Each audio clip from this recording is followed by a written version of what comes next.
तो ये क्वेश्चन करते हैं। A positive point charge is released from rest at a distance r0 from a positive line charge with uniform density। तो ये line charge जो है ये बना रखा है और इसको अपन पॉइंट चार्ज को Q0 बोल देते हैं। ठीक है। अच्छा, इस लाइन की चार्ज डेंसिटी जो है उसको लैम्डा ले लेते हैं अपन। ठीक है। Lambda basically charge per unit length है, इसकी यूनिट जो है वो क्या है, चार्ज पर यूनिट लेंथ। ठीक। The speed v of the point charge as a function of instantaneous distance r from the line charge, ये किसके प्रोपोर्शनल है वो पूछा है। अच्छा, ये लाइन चार्ज चूंकि पॉजिटिव है तो ये तो क्लियर है, इसके कारण जो इलेक्ट्रिक फील्ड होगी वो इस डायरेक्शन में बनेगी। ठीक है। अच्छा, लाइन चार्ज के कारण इलेक्ट्रिक फील्ड क्या होती है वो भी अपने को मालूम है, lambda upon 2 pi epsilon naught R, है ना। ये तो अपन निकाल चुके हैं पहले। अब चूंकि अपने को वेलोसिटी जो है केवल प्रोपोर्शनैलिटी के टर्म्स में निकालनी है, तो एक बेटर क्या होगा कि इसमें जो कांस्टेंट वाला पोर्शन है उसको के बोल देते हैं, है ना, के नॉट बोल देते हैं इनफैक्ट, क्योंकि के को अपन 1/4 पाई एप्सिलॉन नॉट बोलते आए हैं। तो इसको मैं के नॉट बोल देता हूँ। तो ये क्या हो गया, के नॉट बाय आर हो गई, है ना। इलेक्ट्रिक फील्ड ये हो गई और इस डायरेक्शन में है। ठीक। तो इस पॉइंट चार्ज को अपन जब छोड़ेंगे तो इस पे फोर्स लगेगा इलेक्ट्रिक फील्ड के अलॉन्ग, और ये पॉइंट चार्ज जो है वो इस डायरेक्शन में मूव करेगा। ठीक है। इस पोजीशन को यदि पॉइंट 1 अपन बोल देते हैं और कोई एक दूसरी पोजीशन ले लेते हैं, सपोज यहाँ पे पहुंच गया ये पॉइंट चार्ज, और इस पोजीशन को अपन ये दूसरी पोजीशन बोल देते हैं, है ना।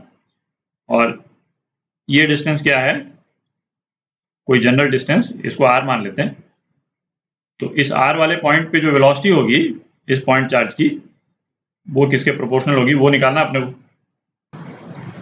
तो इन दोनों पॉइंट्स के बीच में यदि अपन पोटेंशियल डिफरेंस यदि निकाल लेते हैं तो अपन वर्क डन निकाल सकते हैं।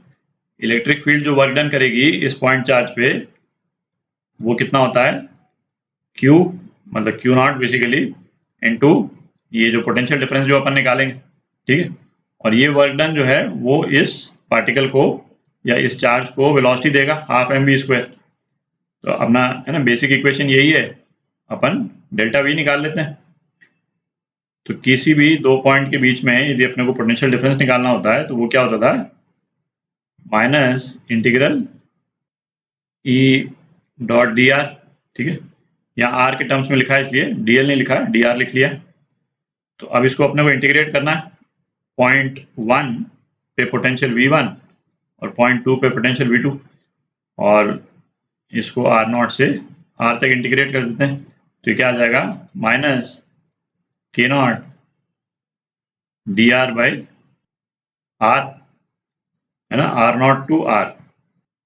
अच्छा, इस डॉट प्रोडक्ट को अपन ने यहाँ पे खोल दिया बेसिकली, है ना। इलेक्ट्रिक फील्ड और पार्टिकल जो मूव कर रहा है उन दोनों के बीच में एंगल कितना है, 0 है। तो कॉस थीटा 0 है। तो एक स्टेप अपन और आप चाहें तो आप लिख सकते हैं, है ना, E D R cos theta आ जाएगा basically, minus E D R cos theta जो कि कॉस 0 है ना। और उसके बाद में फिर अपन ये वाला स्टेप लिया है। तो ये कितना हो गया, minus K not L N R R0 to general, है ना। ये आर तो अपन इंटीग्रेशन के लिए ले रहे हैं और ये जनरल आर है। तो क्या आ गया, V2 minus V1 is equal to minus K not L N R upon R0 आ गया। ठीक है। अच्छा, ये तो ऑब्वियस ही है कि चूंकि इलेक्ट्रिक फील्ड का डायरेक्शन ये है तो 1 का पोटेंशियल हायर होगा 2 के पोटेंशियल से। ठीक है। तो बेसिकली V1 माइनस V2 जो है वो पॉजिटिव नंबर होगा। तो ये K into are upon R0। ठीक है। और ये पॉजिटिव नंबर है क्योंकि R बड़ा है R0 से, मालूम है अपने को।